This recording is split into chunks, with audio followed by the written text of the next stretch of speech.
Look at this, 115 in Venice right there. So it's really hot outside right now. So you want to make sure you're taking care of yourself and you're staying hydrated. As you can see, it is a very well organized storm here. 175 mile-an-hour winds. You can see that eye wall is very defined. We do have a tornado watch in effect right now until 7 p.m. Central Time. So that means conditions are favorable for tornadic supercells to produce tornadoes. But right now, we don't have any warnings in effect at the moment. So as you can see, this is our big rainmaker right here. It's going to move into the state of Florida by Sunday. And really, once we get to Monday, look at this. Look at all these heavy showers that's going to be brought on by this system. And that will continue throughout the week there. Here's how it works. Essentially, it's like a tango between two tropical cyclones where they continue to orbit each other. And here, Hurricane Hillary gets absorbed by Hurricane Irwin. This is an example back from 2017.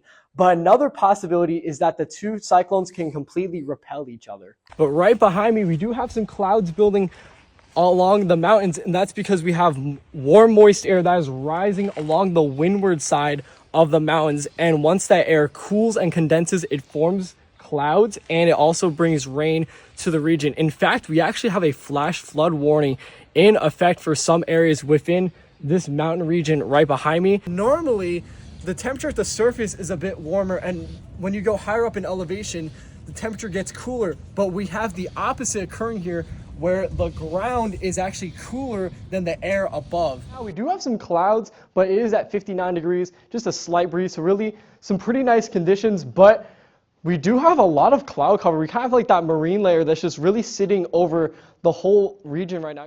Landis Green is a winter wonderland. As you can see, there's been a bunch of sleet and now snowfall that has accumulated on the ground here. There's a bunch of fun festivities going around campus. We got a guy with a wakeboard right behind me, and we've had people building several snowmen.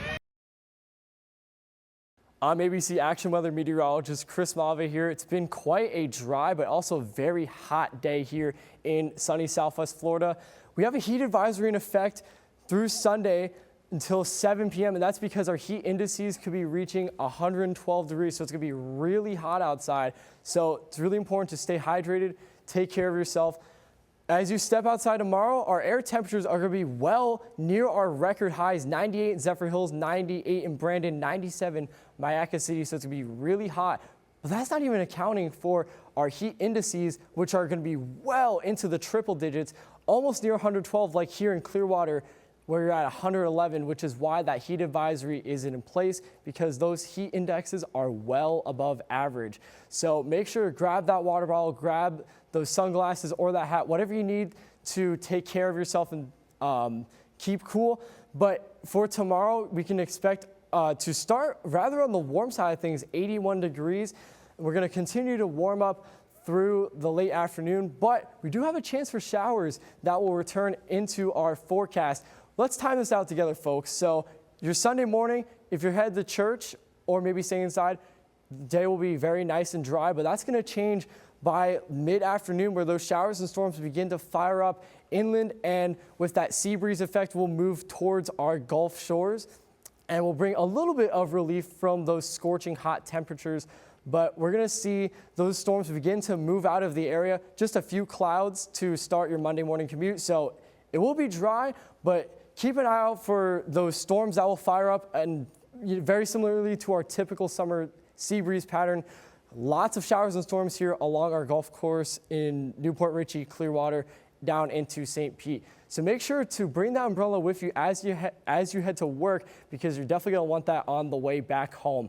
Now, the reason we haven't had a whole lot of rain this weekend, that's because of all of this Saharan dust. And this is going to move out of our viewing area by Monday night. And once that moves out of the area, the atmosphere will be able to hold more moisture, and that will give way for more showers and thunderstorms to develop. But because of all that dust that's been sitting over us, no tropical development is expected over the 7 days, which is the next 7 days, which is very good news, especially if you're headed to the beach this weekend. You can expect dry conditions, especially throughout the morning and even into the early afternoon, but just keep an eye out for those showers by around 5 p.m. And maybe if you're going boating instead, maybe the beach is not exactly your thing, but you still want to soak up a whole lot of sunshine.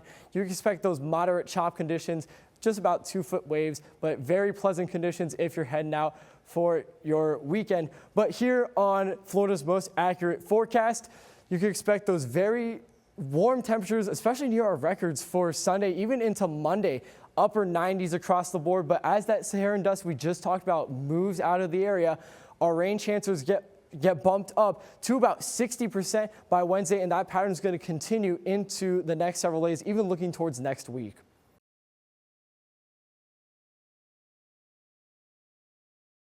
I want to bring in Chris Malave. He is a junior at the school and was inside the student union when this shooting happened. Chris, thank you for joining us on Top Story tonight, and I'm so sorry it has to be under these circumstances. First of all, tell us how you are doing physically and emotionally after all of this. Are you physically doing okay? Physically, I'm a little bit rough right now. Earlier today, I actually tripped on some of the stairs right behind me, and unfortunately, I ended up spraining my ankle. I have a couple of bruises as well on my right leg, as well as on my arm and also my thumb. So mentally, all things considered, or physically, all things considered, I'm doing okay. But mentally, I'm still trying to process everything. You know, this is something in a million years I never thought I'd be involved in a situation like this one, like we saw here today at Florida State. Talk to us about what that moment was like when you first started to hear gunshots or realize something was wrong. I understand you were at that student union area in that building studying. What did you see and hear? That's right. So I was in the student union earlier today. I was getting some lunch when all of a sudden I saw dozens of students just running into the student union in a frenzy. I heard someone say it was an active shooter, so I had maybe only about 5 to 10 seconds to really react to that situation. I grabbed what I could, I ran out of there, and then I actually hid behind some bushes over my shoulder, and that's why I started to hear those gunshots in a very rapid succession. I'm not sure what type of firearm it was, and I actually didn't see the gunman, but I believe it was an automatic weapon, considering I heard nearly like a dozen bullets. What went through your head as you were crouched down in those bushes, hiding from this unknown shooter at the time? It was just surreal. Like, I didn't think, I'd ever experienced something like this in my lifetime, really. Like, I've grown up hearing, the stories about like the Parkland shooting and several of these other horrific incidents that have happened, really in the past couple of years. But I never would have ever imagined that I would see something like this at the place I've called home for the last 3 years.